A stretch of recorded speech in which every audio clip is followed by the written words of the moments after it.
crée un univers entier pour présenter un vêtement parce que justement on veut montrer qu'il s'intègre dans un univers qui fait envie aujourd'hui.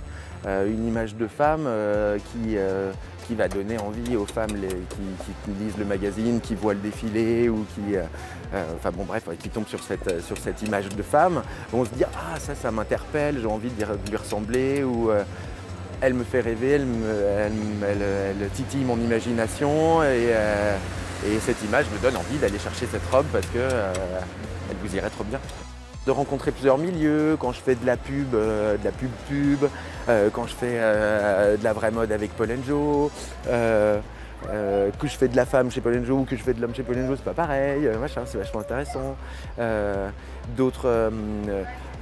Je m'occupe de groupes de rock aussi, donc ça c'est encore un autre milieu, la musique. C'est effectivement se mettre dans la peau d'une marque, c'est le b.a.-ba du métier de styliste, qu'on soit designer ou styliste, pour en parler en anglais.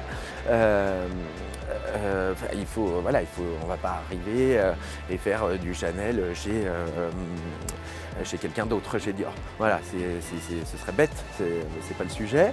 Donc c'est vraiment la moindre des choses, et c'est un peu comme un rôle. J'ai envie de dire, quand on fait un métier qui fait rêver, il y a un moment donné où on passe derrière le rideau. Et dans les coulisses, les paillettes, elles brillent moins. Moi, les sublimes vêtements, au bout d'un moment, c'est juste du boulot. On n'est plus tout le temps en train de s'extasier, même si on s'extasie quand même beaucoup. Mais c'est un vrai travail, donc je sais pas, c'est comme si quelqu'un aimerait bien soigner les animaux, puis d'un seul coup, si ça devient son métier mignon de faire « Oh, le pauvre petit animal, 5 minutes », mais si c'est tous les jours, voilà, et que des fois c'est compliqué, des fois ça marche pas, des fois on n'a pas ce qu'on veut, des fois l'animal il réagit pas, donc ça devient un métier, et donc du coup c'est plus que du rêve.